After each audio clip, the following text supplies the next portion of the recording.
చిత్తూరు నగరంలో దోమల నియంత్రణకు పటిష్ట చర్యలు తీసుకుంటున్నట్లు కమిషనర్ పి నరసింహప్రసాద్ అన్నారు.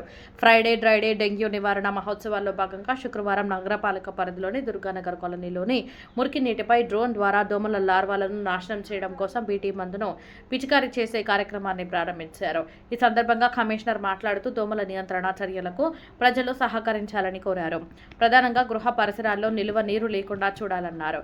నగరపాలక పరిధిలోని నిల్వ నీటి కుంటలు, మురుగునీటి నిల్వ ప్రాంతాల్లో మనుషులు వెళ్లలేని ప్రాంతాల్లో డ్రోన్ ద్వారా దోమల లార్వాలను నాశనం చేయడం కోసం బీటీ మందు పిచికారీ చేస్తున్నట్లు చెప్పారు.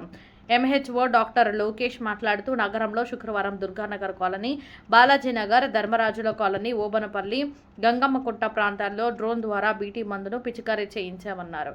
ఈ కార్యక్రమంలో ప్రజారోగ్య విభాగం అధికారులు, స్థానిక ప్రజలు పాల్గొన్నారు.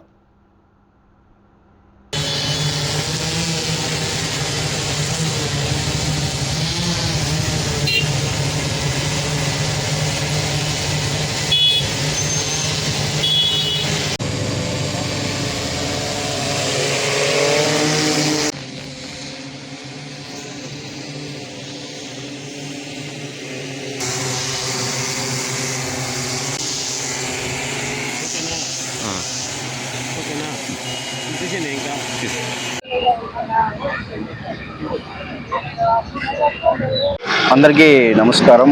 ఈరోజు చిత్తూరు నగరపాలక సంస్థ పరిధిలో గౌరవ శాసనసభ్యుల వారి ఆదేశాల మేరకు, గౌరవ జిల్లా కలెక్టర్ సార్ ఆదేశాల మేరకు ఇక్కడ 75 స్క్వేర్ మీటర్స్ ఎక్స్టెంట్ ఉన్నటువంటి ఒక వాటర్ బాడీలో డెంగ్యూని ప్రివెన్షన్ చేయడానికి డ్రోన్ ద్వారా డిప్లాయ్ చేసి స్ప్రే చేయడం జరిగింది. ఇంత ఎక్స్టెంట్ ఇక్కడ మాన్యువల్గా చేయడం సాధ్యం కాదు. కాబట్టి టెక్నాలజీని యూజ్ చేసి డ్రోన్ ద్వారా మనం మొత్తం కూడా ఫ్లై చేసి దానికి కావాల్సినటువంటి కెమికల్స్ని డ్రోన్లో పెట్టి ప్రజలకి మెరుగైనటువంటి ఆరోగ్యాన్ని ఇవ్వడం కోసం ఇక్కడ స్ప్రే చేయడం జరిగింది. అదేవిధంగా పట్టణంలో సుమారు 9 ప్రాంతాల్లో కూడా డ్రోన్ స్ప్రేయింగ్ చేస్తామని కూడా అందరికీ కూడా తెలియజేస్తూ ఉన్నాము. ఎక్కడైతే వాటర్ స్టాగ్నేషన్ ఉంటుందో, ఎక్కడైతే లార్వా ఉండే అవకాశం ఉంటుందో అక్కడ స్ప్రే చేసి డెంగ్యూని కూడా ప్రివెంట్ చేయడానికి అధికార యంత్రాంగం కృషి చేస్తుందని కూడా తెలియజేస్తూ ఉన్నాం.